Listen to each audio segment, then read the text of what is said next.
All countries on Earth are in debt. The United States debt has exceeded $38 trillion, the highest debt in its history.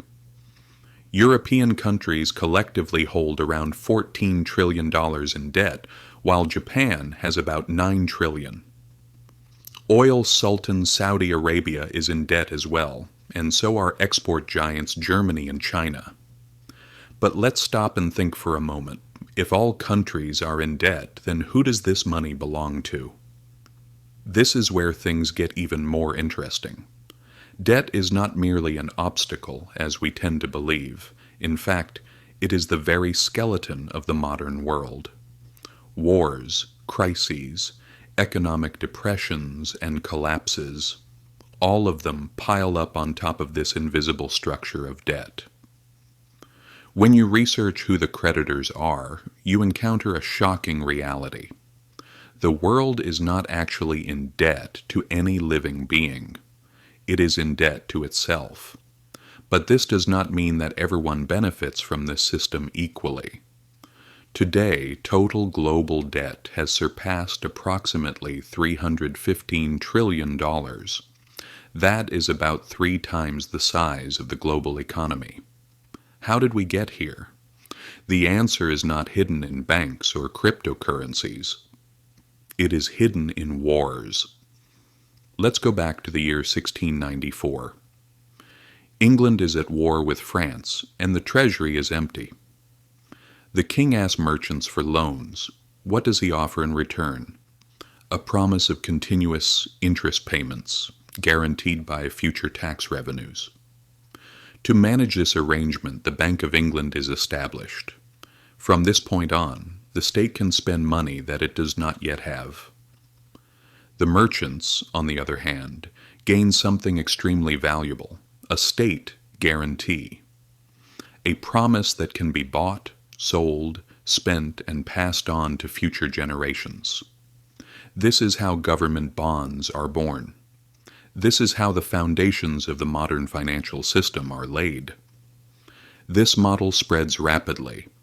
France adopts it, the Netherlands refines it. The newly founded United States finances both its war of independence and its westward expansion through this method. National debt is no longer a source of shame. It becomes a symbol of power. A state that can borrow is a state that can rule. In the past, empires conquered land for gold. Today, they issue debt for interest. The battlefield has shifted from land to information.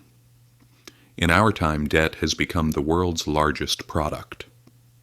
Global debt increases by roughly $1 trillion every 100 days. All countries are indebted.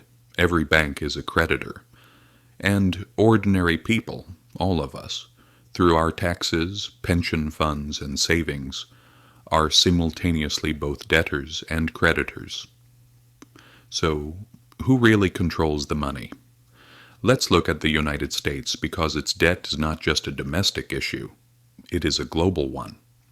Roughly half of the $38 trillion is owed to investors. The majority of these creditors are American banks, pension funds, and even the Federal Reserve itself.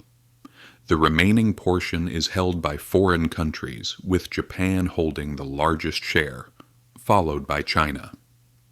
So the often heard claim that the U.S. is indebted to China is technically true, but greatly exaggerated.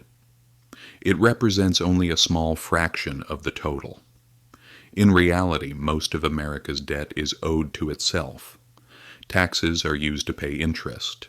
That interest flows into pension funds, and the money circulates back into the same system, like a hall of mirrors at an amusement park. And this is not unique to the United States. Japan lends to the U.S. The U.S., through the IMF, lends to Europe. Europe lends to developing countries. Those countries then invest their earned foreign currency back into Western bonds. Everyone holds everyone else's debt. This resembles a global game of hot potato. The only difference is that the potato is made of promises, and the game depends on one thing, no one leaving the table. But real power lies elsewhere, in the markets. Massive funds, central banks, and investors decide who gets to borrow and who gets cornered. When trust disappears, currencies collapse, governments fall, and nations are brought to their knees. Democracy chooses who governs. Markets decide who holds the power and who survives. Central banks are the brain of this system. They do not merely regulate debt, they create it. When they purchase debt, they create new money. One person's debt becomes another person's fund, asset, or wealth. That is why every unit of money in circulation carries the trace of a debt. There can be no such thing as debt-free money. So, what does this system rest on? Trust. No one expects governments to fully repay their debts. The only expectation is that interest will be paid and the debt will continue to be rolled over.